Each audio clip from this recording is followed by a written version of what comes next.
తెలంగాణ రాష్ట్ర రెండవ ముఖ్యమంత్రి రేవంత్ రెడ్డి గారు ఒక 4-5 నెలల క్రితం కేబినెట్ మీటింగ్ లో ఒక నిర్ణయం తీసుకున్నామని చెప్పిండు. ఏం నిర్ణయం చెప్పిండు? తెలంగాణ రాష్ట్ర ఎంబ్లం ఏదైతే ఉన్నదో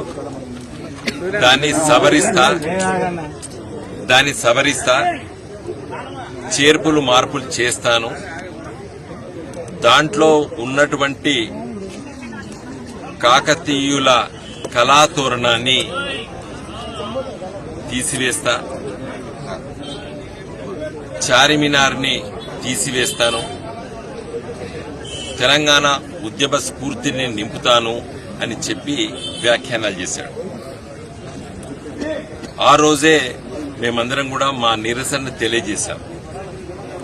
దానికి ఒక కమిటీ వేసి నిర్ణయం తీసుకుంటాను, తొందరగా ఎలాంటి చర్యలు తీసుకోను అని చెప్పిండు. సరే, కమిటీ వేసిండా సబ్ కమిటీ వేసిండా అది పత్రికలో చూసినాం. కానీ ఎవరు ఒక సబ్ కమిటీ కూర్చొని ప్రజా అభిప్రాయం సేకరించినట్టయితే నేను ఎక్కడా చూడలేదు.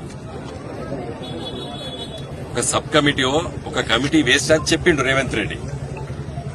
మరి ఆ సబ్ కమిటీ ఎక్కడ పోయి పౌరులతోని సమాజంలో ఉన్నటువంటి ముఖ్యులతోని ముఖ్యంగా చరిత్రకారులని తో ఎలాంటి విశ్లేషణ చేసినట్టయితే ఎక్కడ అవపడలేదు. తన నిర్ణయాన్నే ఇలా అమలు చేసి రేపు జూన్ 2వ తారీఖు నాడు 10 సంవత్సరాలు తెలంగాణ రాష్ట్ర ఏర్పడినటువంటి వార్షికోత్సవ సభలో సోనియా గాంధీ గారిని పిలిపించి మరి ఈ ఎంబ్లంని, తెలంగాణ చిహ్నాన్ని, తర్వాత తెలంగాణ గీతాన్ని నేను ఆవిష్కరిస్తానని చెప్పి నిన్న ఢిల్లీలో కూడా ప్రకటన చేశాడు రేవంత్ రెడ్డి గారు.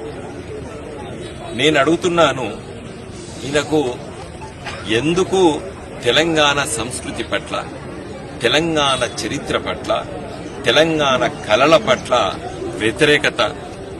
ఎందుకంటే ఆయన ఒక సమైక్యవాది. తెలంగాణ రాష్ట్ర ఏర్పాటును తుపాకీ పట్టుకొని పురవీధుల్లో తిరిగి కరీంనగర్లో చంద్రబాబు నాయుడు వెంట ఉండి భయభ్రాంతులు చేసిండు తెలంగాణ ఉద్యమకారులు. పచ్చి తెలంగాణ వ్యతిరేకి అవుపడుతున్నది. ఆయన ముఖ్యమంత్రి అయ్యి ఇది 6వ మాసం, 6 నెలల్లో ఒక్కసారైనా జై తెలంగాణ అని అన్నాడా? ఒక్కసారైనా జై తెలంగాణ అని అన్నాడా? ఎక్కడా అనలేదు. జై రాహుల్ అన్నాడు, జై సోనియా అన్నాడు, కానీ జై తెలంగాణ అనలేదు. మేము మా కళాతోరణాన్ని చాలా సాయంకాలం పూట మరి అందరి విజిటర్స్ లాగా మేము వచ్చి చూస్తున్నాం. మా అందరి విజిటర్స్ లాగా మేము వచ్చి చూసుకుంటున్నాం, చిన్నప్పటి చూసుకుంటున్నాం. దీన్ని ఇంత గొప్ప వైభవాన్ని ఇవాళ తెలంగాణ రాష్ట్రం ఏర్పడిన తర్వాత ఒక వైభవంగా ఈ చిహ్నాన్ని ప్రపంచవ్యాప్తంగా మరి ప్రచారం అయ్యిందంటే తెలంగాణ రాష్ట్ర ఏర్పాటు పట్ల. మన 3 సింహాలు మనకు అవుపడితే ఇంకో సింహం వెనుకకుంటది. 4 సింహాలు కూడా నేను మార్చుతాను. దుష్ట శక్తులు రావచ్చు ఈ దేశంలో, చట్ట వ్యతిరేకం అది. మనకు ఫ్లాగ్ కోడ్ ఉన్నది.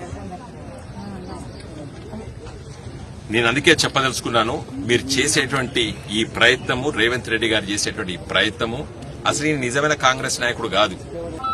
ఇవాళ విస్తీర్ణవాదంతో ఉన్నటువంటి మనస్తత్వం ఉన్నటువంటి వ్యక్తి రేవంత్ రెడ్డి గారు. ఇవాళ చంద్రబాబు నాయుడు గారు, ఈ రేవంత్ రెడ్డి గారు ఇద్దరు గురు శిష్యులు. రేపు తెలంగాణ చరిత్రను మరిపించాలే, తెలంగాణ ప్రజలకు తమ చరిత్ర ఉండొద్దు, తెలంగాణ ప్రజలకు తమ కళలు అవుపడొద్దు అనేటువంటి దుష్ట శక్తులు ఇలా ప్రయత్నం చేసే దాంట్లో కూడా ఈ రేవంత్ రెడ్డి గారు ముందుకుండి ప్రయత్నం చేస్తున్నాడు. 2వ అంశం ఏం చెప్తాడు? నేను తెలంగాణ ఉద్యమ స్ఫూర్తి తగ్గట్టు ఈ ఎంబ్లంని చిత్రీకరిస్తా అని చెప్తున్నాడు. అసలు నీకు హక్కు ఎక్కడిది? తెలంగాణ ఉద్యమ చరిత్ర గురించి, తెలంగాణ ఉద్యమ స్ఫూర్తి గురించి మాట్లాడే నైతిక హక్కు ఉన్నదా మీకు రేవంత్ రెడ్డి గారు? తెలంగాణను వ్యతిరేకించిన వాళ్ళు, తుపాకీ గొట్టం బట్టి తిరిగిన వాళ్ళు మీరు.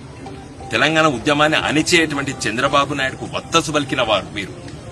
మీరు తెలంగాణ ఉద్యమం గురించి వెళ్ళి మాట్లాడి ఉద్యమ స్ఫూర్తిని నేను చిహ్నంలో నింపుతా అంటే అది హాస్యాస్పదమైంది. నవ్వుతారు అందరు ప్రజలు, తెలంగాణ ప్రజలు నవ్వుతారు. గవర్నమెంట్ ఆఫ్ ఇండియా గెజిట్ రావాలి రంజిత్ అర్థమైందా? ఇప్పుడు వీళ్ళకి ఎవరు సక్కగా ఏం తెలియదు. ఇప్పుడు ఉన్నటువంటి వాళ్ళు ఇది కేసీఆర్ గారు ప్రతిపాదన చేసిన తర్వాత కేంద్ర ప్రభుత్వం బాగా ఆలోచించి ఇచ్చినటువంటి జీవో కాపీ.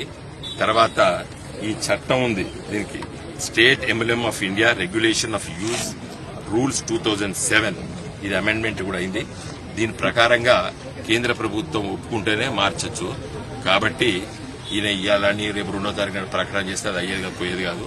నేనే పర్సనల్ గా హైకోర్టులో కేసు వేస్తున్నాను. ఇప్పుడు సమ్మర్ వెకేషన్ అది, సమ్మర్ వెకేషన్ ఆయన తెల్లారే మై సెల్ఫ్ నేను, ఎందుకంటే కాకతీయ యూనివర్సిటీ కాలేజ్ ఆఫ్ లాలా నేను పట్టభద్రుడిని కాబట్టి న్యాయశాస్త్రం కాకతీయ విశ్వవిద్యాలయం చదివిన నేను ఇది తప్పనిసరిగా చట్ట ప్రకారంగా నాకున్నటువంటి హక్కు, ఫండమెంటల్ రైట్ ఇన్వోక్ చేసి నేను దీన్ని సంరక్షిస్తాను. జై తెలంగాణ.